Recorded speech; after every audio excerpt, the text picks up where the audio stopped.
Personne ne t'applaudit quand tu avances top loader seul. Personne ne te porte quand tu tombes. Et pourtant, c'est souvent là que naît la véritable puissance.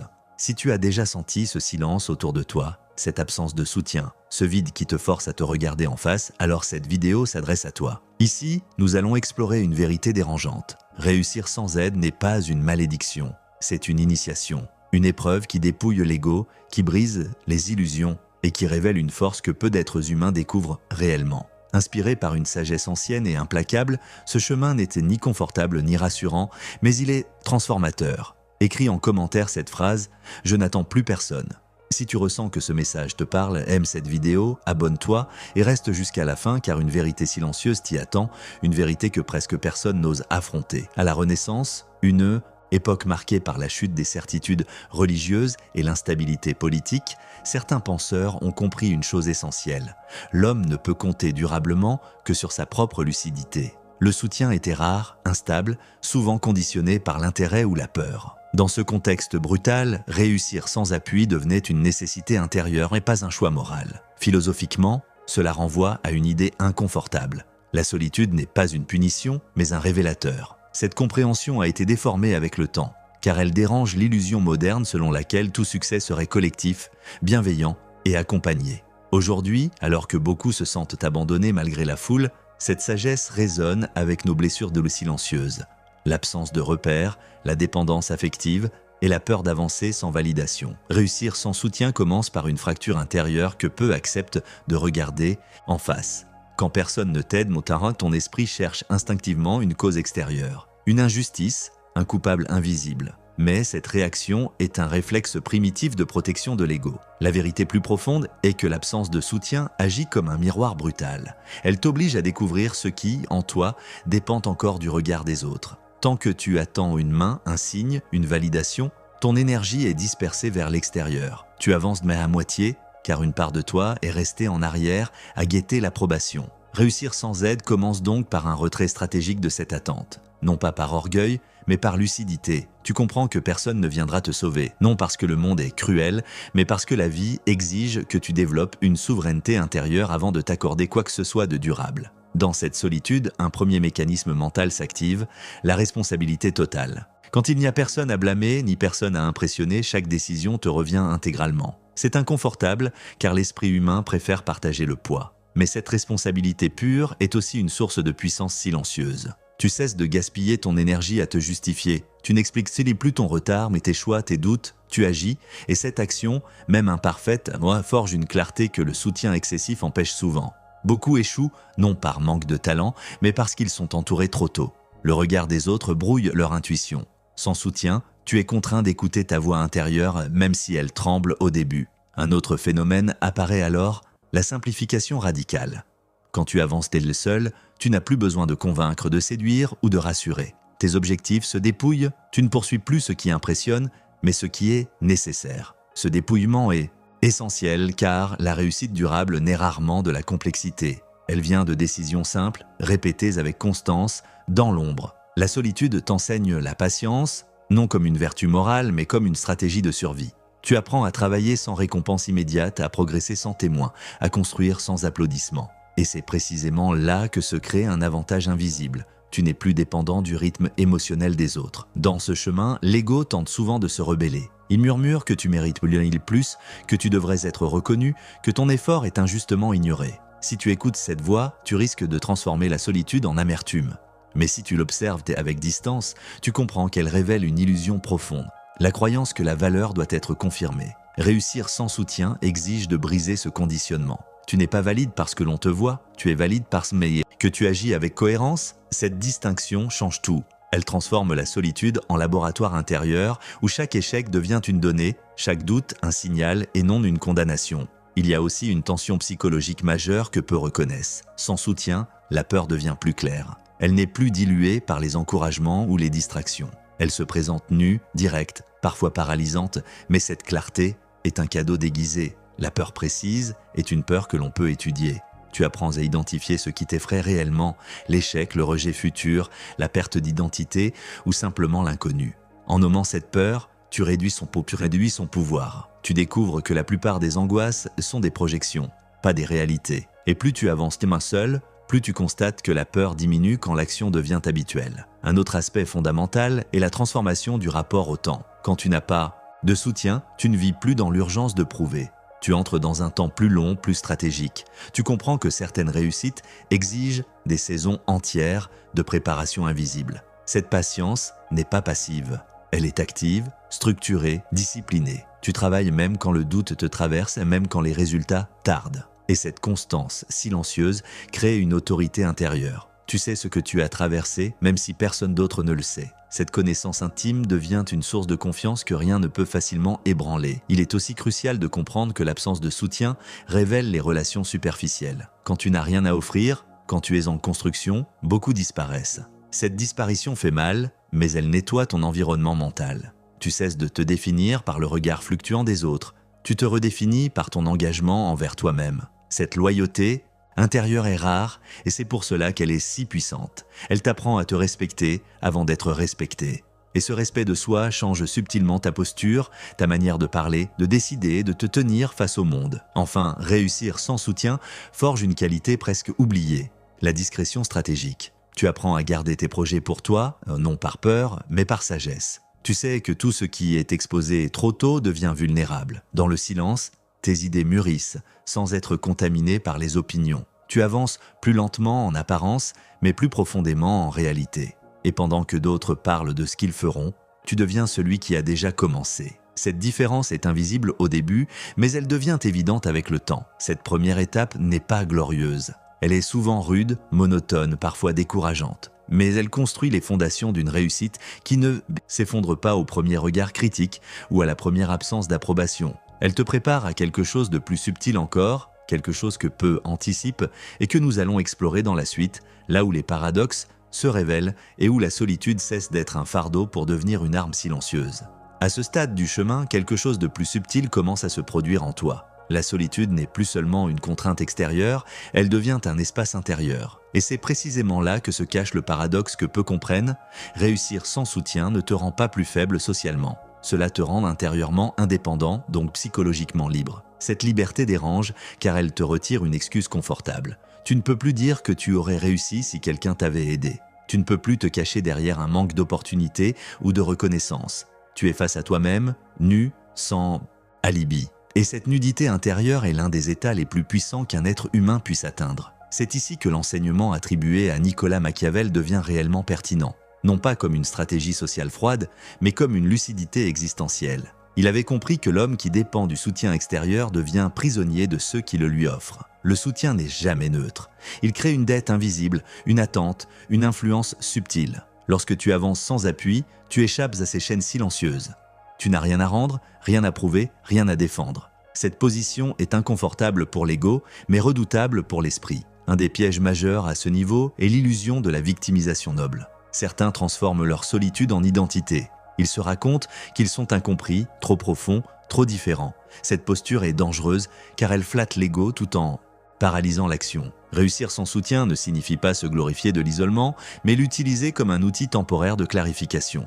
Si tu t'attaches à l'image du solitaire, tu remplaces une dépendance par une autre. La vraie force est silencieuse, elle n'a pas besoin d'être expliquée. Un autre paradoxe apparaît alors. Plus tu avances seul, plus tu deviens sélectif. Tu ne cherches plus des alliés par peur ou par besoin, mais par cohérence. Tu comprends que toutes les présences ne sont pas des forces et que certaines compagnies ralentissent plus qu'elles n'aident. Cette lucidité relationnelle est souvent mal interprétée comme de la froideur ou de l'arrogance. En réalité, elle est le signe d'une maturité psychologique. Tu ne rejettes pas les autres, tu refuses simplement de te diluer. Tu choisis la qualité plutôt que la quantité, la profondeur plutôt que le bruit. À ce niveau, l'ego se manifeste d'une autre manière, plus subtile. Il te murmure que puisque tu as souffert seul, tu mérites désormais tout. Il te pousse à la dureté, à la fermeture, parfois même au mépris. C'est un piège classique. La solitude t'enseigne la force, pas la cruauté. Si tu laisses l'amertume s'installer, tu transformes ta discipline intérieure en rigidité émotionnelle. La réussite sans soutien n'a de valeur que si elle élargit ta conscience, pas si elle la rétrécit. La vraie souveraineté intérieure n'a pas besoin d'écraser pour exister. Il y a aussi une illusion moderne qu'il faut déconstruire.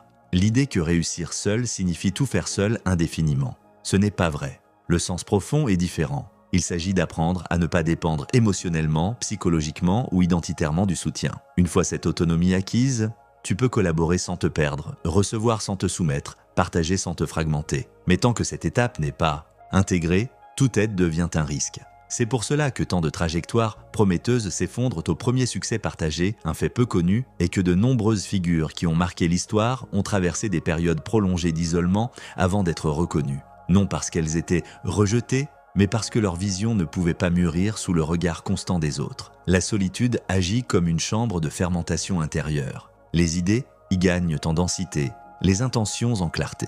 Dans le bruit permanent, l'esprit se disperse. Dans le silence, il se structure. Ce processus est lent, parfois douloureux, mais il produit une stabilité rare. À mesure que tu progresses, ton rapport au désir change aussi.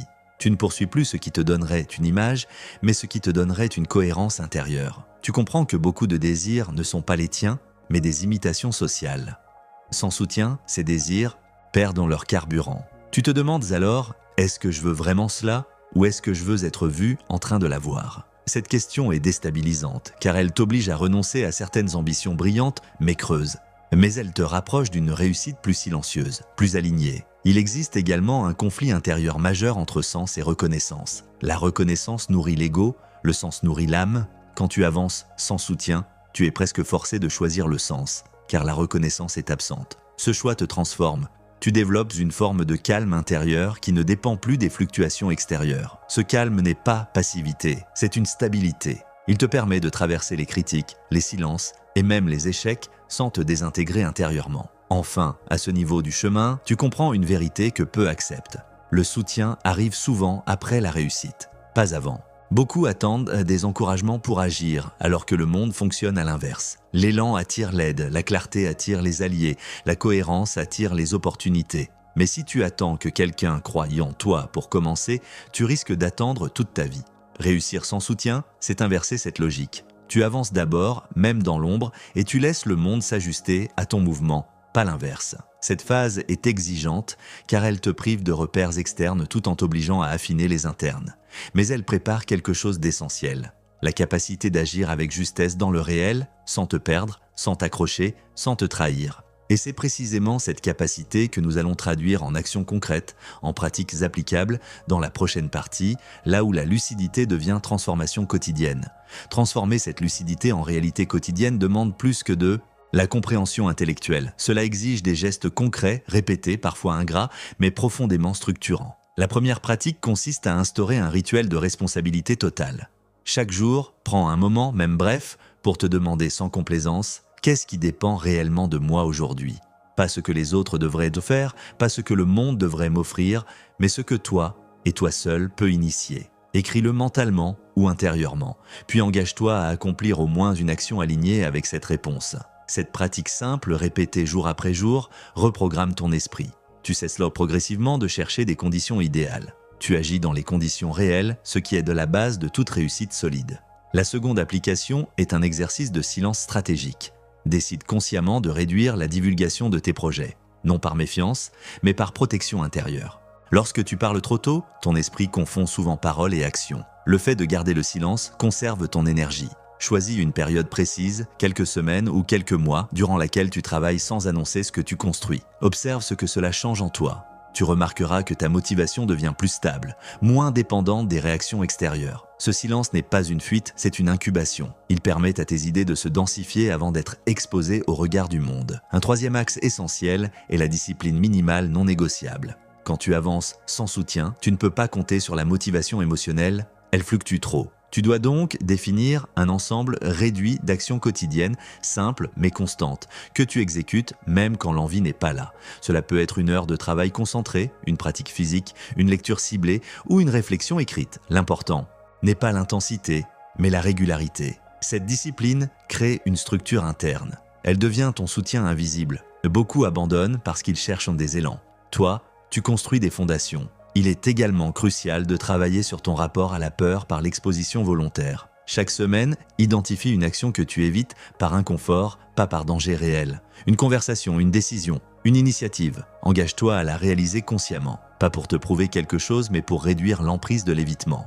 Plus tu agis malgré l'absence de soutien, plus ton seuil de tolérance psychologique augmente. Tu découvres que tu es capable de traverser des états internes inconfortables sans t'effondrer. Cette capacité est une forme de courage calme, bien plus puissante que l'audace impulsive. Une autre pratique fondamentale est l'audit relationnel. Observe objectivement ton environnement humain. Qui te renforce intérieurement, même dans le silence, et qui te fragilise par la distraction, la comparaison ou le doute constant. Réussir sans soutien ne signifie pas rejeter tout le monde, mais ajuster consciemment ton exposition. Parfois, réduire certaines interactions libère une énergie immense. Cela ne demande pas de confrontation dramatique, seulement des choix clairs. Tu protèges ton espace mental comme un territoire en construction. Travaille aussi sur un exercice rarement enseigné, la validation interne. À la fin de chaque journée, identifie un acte dont tu es fier, même s'il est invisible aux autres. Reconnais-le intérieurement, sans exagération, sans autocomplaisance.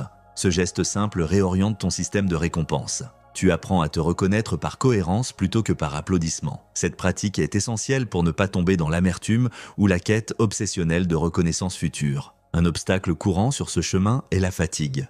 Morale. Avancer seul use, surtout quand les résultats tardent. Dans ces moments, il est vital de revenir au sens plutôt qu'au résultat. Rappelle-toi pourquoi tu avances ainsi. Pas pour prouver, mais pour te construire. Pas pour impressionner, mais pour devenir stable. Cette réorientation redonne de la profondeur à l'effort. Elle transforme la fatigue en traversée plutôt qu'en échec. Il est aussi utile d'intégrer un temps hebdomadaire de réflexion stratégique. Prends du recul, observe ce qui fonctionne, ce qui t'épuise inutilement, ce qui te rapproche réellement de ton objectif. Ajuste sans te juger. La réussite sans soutien exige une intelligence adaptative. Tu n'as pas de filet, donc tu dois affiner ta trajectoire avec précision. Cette lucidité régulière t'évite de persévérer dans des directions qui ne te correspondent plus.